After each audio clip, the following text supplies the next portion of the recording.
Je vais te révéler quelque chose que personne d'autre ne t'ouvrira jamais. Ce n'est pas une question d'être riche, beau ou même intelligent. Si tu veux qu'une femme tombe amoureuse de toi, commence par te maîtriser toi-même. Voilà la vérité sur laquelle la plupart des hommes échouent. Oublie tout ce que tu pensais savoir sur les rendez-vous. Ce n'est pas une question de rencontre, de cadeaux hors de prix, ou de ressembler à l'homme parfait de magazine. Ce qui attire vraiment les femmes, c'est ta force émotionnelle et ta capacité à rester calme et inébranlable. Et crois-moi, si tu ne maîtrises pas cela correctement, aucune petite astuce ou conseil ne pourra t'aider de rejet de la part des femmes, car elles perçoivent en toi ce qui manque, ce petit quelque chose que tu ne contrôles pas. C'est pour cela qu'elles s'éloignent. Mais voilà la bonne nouvelle, en appliquant quelques principes stoïciens simples, tu la feras te désirer sans même forcer les choses. Ce n'est pas juste une vidéo de conseils pour les rencontres, c'est la stratégie secrète pour conquérir son cœur. Règle numéro 1. Ne sois pas constamment disponible. Si tu envoies sans cesse des messages ou passes des coups de fil à répétition, tu passes pour un idiot. Cela donne l'impression que tu n'as ni objectif ni ambition. Tu ne leur laisses aucun espace pour ressentir ton absence, un peu comme manger la même chose à chaque repas finit par lasser. Quand tu es toujours joignable, il n'y a aucune opportunité pour eux de ressentir ton manque. L'esprit humain se lasse très vite. Les gens recherchent toujours ce qui a de la valeur. En ne te rendant pas constamment disponible, tu attises leur curiosité et les incites à te questionner. Trop de messages et d'appels donnent l'impression que tu es désespéré. Et ça, ce n'est pas du tout séduisant. Rappelle-toi, les gens sont attirés par ce qui semble inaccessible. Ton absence les pousse à se demander ce que tu fais, et c'est alors qu'ils commencent à regretter les rires, les conversations et tous ces bons moments. Alors, arrête de les contacter en permanence.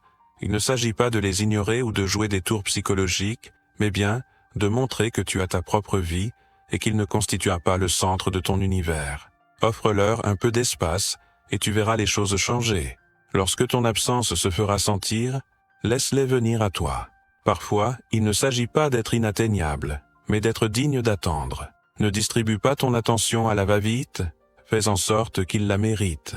Car ce que tu offres n'est pas à distribuer comme bon te semble, ton attention est précieuse. Ton temps, ta concentration et ton énergie doivent se gagner, non se donner. Ce n'est pas une question de rudesse, mais de respect. Respecte-toi et exige que les autres te respectent aussi. Si tu es toujours là, toujours présent, tu deviens banal. Tu dois être rare, quelque chose qui mérite qu'on se démène pour l'obtenir. Alors, prends du recul. Ne te précipite pas à répondre à chaque appel, ne te jette pas sur chaque coup de fil. Fais en sorte qu'ils comprennent que capter ton attention est un privilège. Quand tu agis ainsi, tu deviens plus séduisant et précieux. Les gens commencent à te voir autrement et réalisent que ton temps n'est pas à négliger.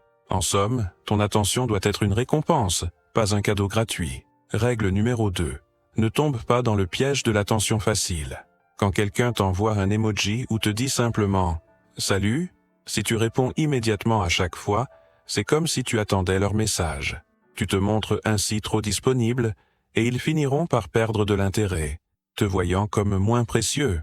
L'esprit humain ne valorise pas ce qui se donne trop aisément, mais si tu ne leur offres pas ton attention, ils se démèneront d'autant plus pour l'obtenir. Au bout d'un moment, ils penseront que c'est tout ce qu'il leur faut pour rester intéressés. La prochaine fois qu'ils t'enverront un message banal, ne te précipite pas pour répondre. Prends ton temps, cela montre que tu as tes propres rêves et objectifs, et que tu n'es pas simplement quelqu'un qui attend. Il ne s'agit pas de jouer au difficile, mais de prouver que tu ne passes pas ta journée collé à ton téléphone.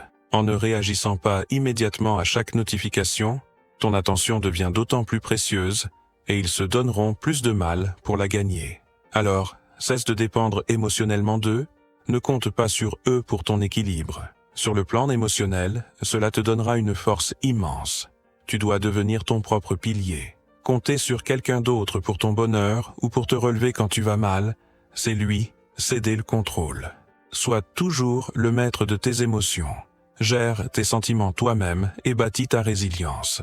Il ne s'agit pas de les rejeter, mais de ne pas dépendre d'eux pour chaque petit détail. Prends les choses en main pour ton bien. Cela changera la manière dont ils te perçoivent. Tu apparaîtras plus confiant, et c'est tellement attirant. C'est le genre de personne que les autres respectent, et avec qui ils ont envie d'être. Quand tu n'es pas émotionnellement dépendant, tu deviens plus qu'un simple partenaire. Tu deviens quelqu'un qui force l'admiration, une personne perçue comme forte.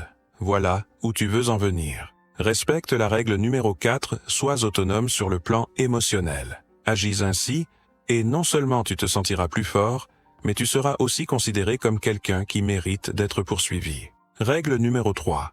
Cultive une aura de mystère. Garder une part d'énigme autour de toi peut être incroyablement séduisant, car la nature humaine est par essence curieuse. Si tu es un livre ouvert, il ne restera rien à découvrir et la fascination disparaît. Mais en te dévoilant lentement, couche par couche, tu les gardes intrigués et désireux d'en savoir plus, plutôt que de tout révéler de ta vie. Garde-en un peu pour toi, partage juste assez pour titiller leur intérêt, mais laisse-les se poser des questions sur le reste. Si tu es totalement transparent sur ce que tu fais, où tu vas ou avec qui tu es, tu offres un scénario prévisible.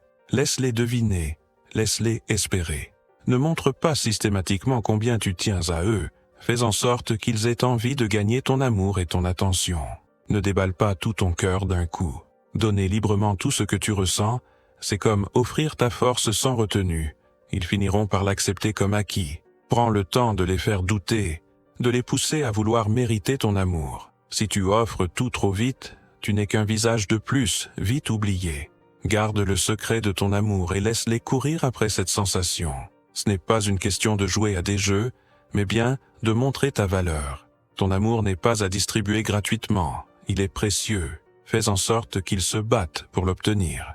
Ainsi, tu ne seras pas simplement quelqu'un qu'ils connaissent, mais quelqu'un qu'ils désirent conquérir. Rappelle-toi, ne dévoile pas tout d'emblée. Règle numéro 4. Suscite un brin de jalousie. Bien que la jalousie soit souvent vue comme une émotion négative, elle peut être utilisée de façon stratégique comme un levier puissant pour faire en sorte que quelqu'un ressente ton absence.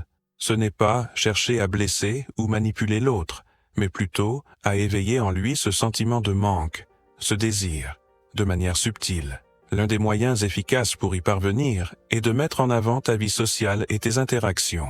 Quand ils te voient d'un profiter et échanger avec d'autres personnes, ils ressentiront une pointe de jalousie et comprendront ce qu'ils risquent de manquer. Par exemple, partage des anecdotes ou des photos de tes sorties entre amis ou de tes escapades, mais fais-le de manière naturelle et authentique. Laisse-les constater que tu mènes une vie vibrante et passionnante, et que ton absence se fait sentir au milieu de tout cela. En déclenchant une bonne dose de jalousie, tu créeras chez eux un sentiment d'urgence et de désir, les poussant à vouloir absolument ta présence et ton attention. N'oublie pas de rester respectueux et empathique dans tes gestes. Règle numéro 5. Arrête de déployer trop d'efforts dans tes relations. Laisse-les investir pour faire durer la relation. Une relation, c'est une route à double sens. Tu as investi énormément d'efforts. Il est temps de changer la donne. Tu ne devrais pas être le seul à faire des efforts, à planifier ou à maintenir la relation en vie. C'est épuisant et injuste. Laisse-les prendre leurs responsabilités. Ils doivent montrer qu'ils s'investissent autant que toi. Ce n'est pas un jeu. Il s'agit d'établir une relation équilibrée où chacun contribue. Si tu fais toujours tout, ils finiront par te considérer comme acquis.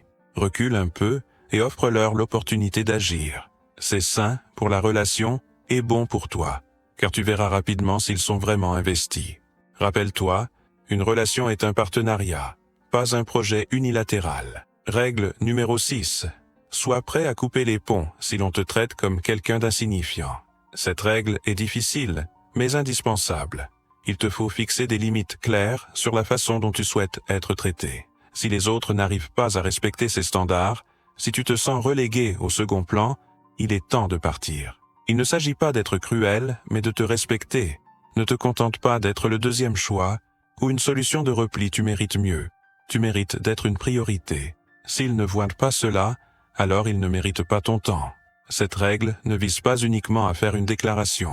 Elle protège ta valeur. En montrant que tu ne toléreras pas d'être maltraité, tu envoies un message fort à tout le monde, tu connais ta valeur. Souviens-toi du moment où tu es prêt à partir si l'on ne te respecte pas, car c'est ainsi que tu gagneras le respect et l'attention qui te reviennent de droit.